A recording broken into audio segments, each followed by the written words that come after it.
Assalamualaikum warahmatullahi wabarakatuh. Bos, di konten kali ini langsung saja pada pokok intinya yang aku bahas.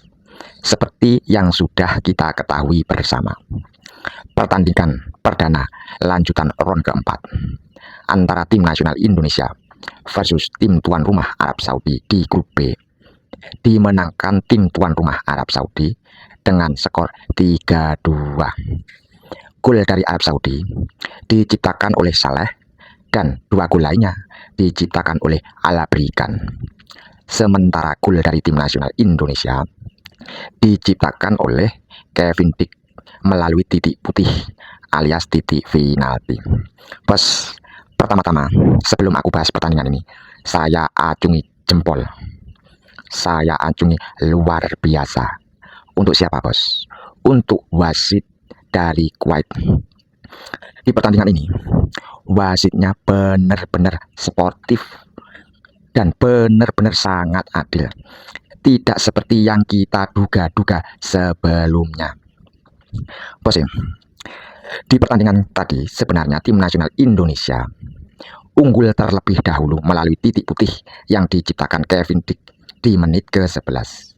Sayang seribu sayang, bos, tidak berlangsung 5 menit. Di menit 17, M. Saleh dari Arab Saudi langsung saja membalas dengan skor 1-1. Dan sampai akhir babak pertama, skor dimenangkan oleh Arab Saudi 2-1. Dan di babak kedua, Arab Saudi menciptakan gol lagi melalui blunder pemain kita.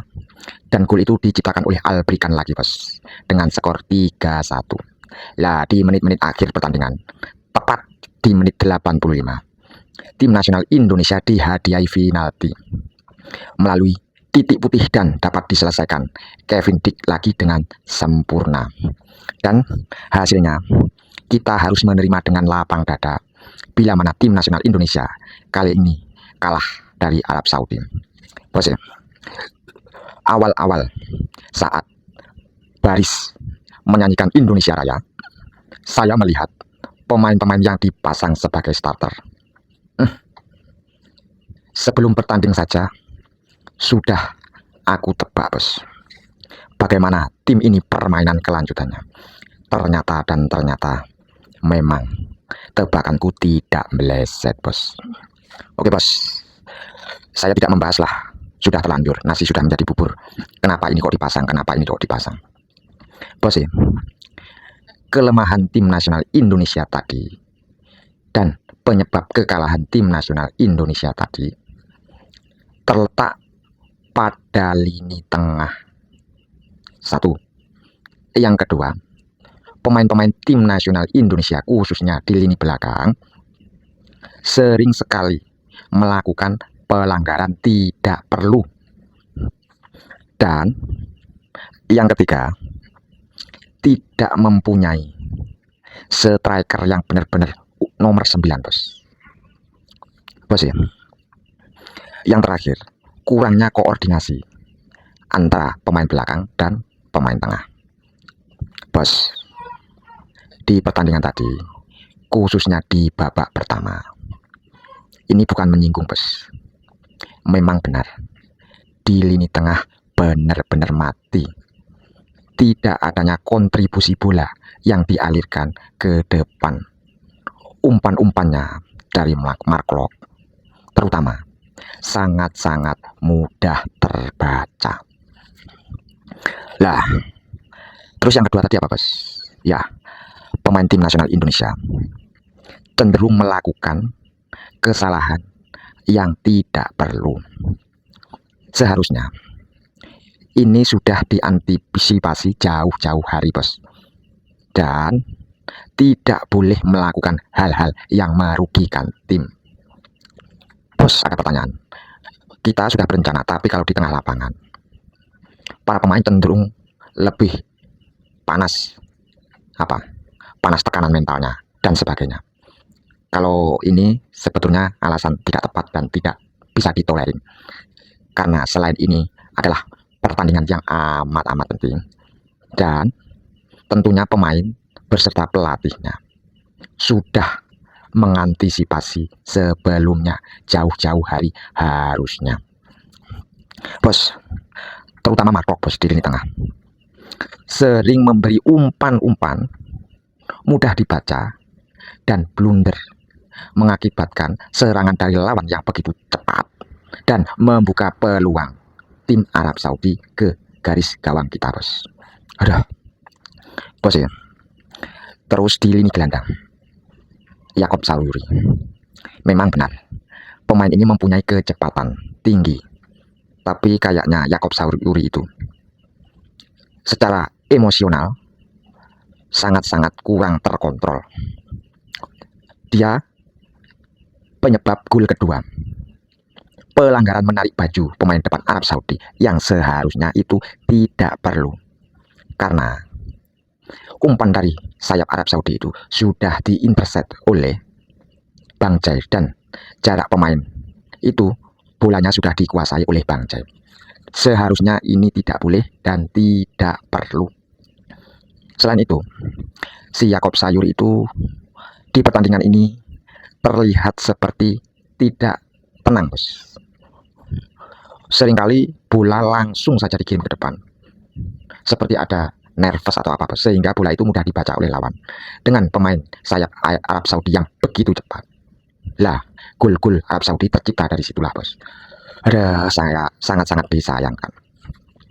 Lah, untuk lini depan, sayangnya, sayang beribu sayang, kenapa Bang Ole, si Ole Rumeni tidak dimainkan dari babak pertama?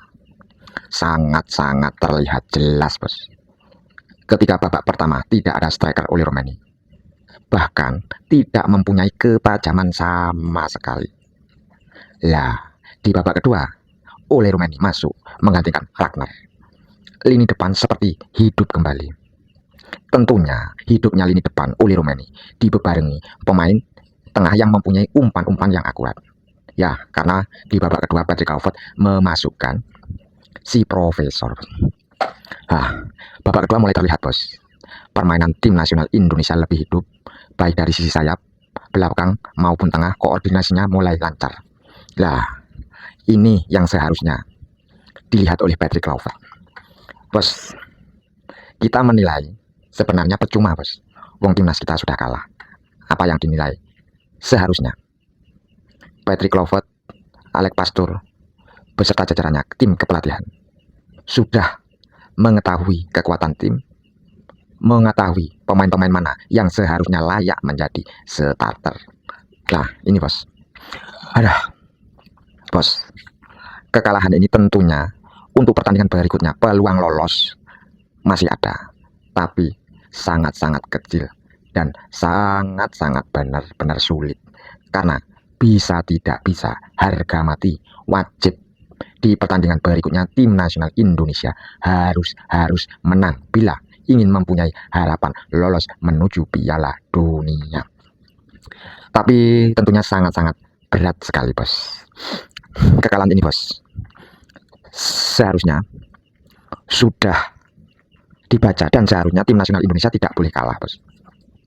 Bos ya, permainan Arab Saudi tadi jujur ini bos ya, kalau masalah tim sebenarnya tidak bagus-bagus amat, tapi pemain-pemain Arab Saudi mempunyai kecepatan yang sangat-sangat luar biasa, sehingga pemain-pemain belakang kita sering kedodoran.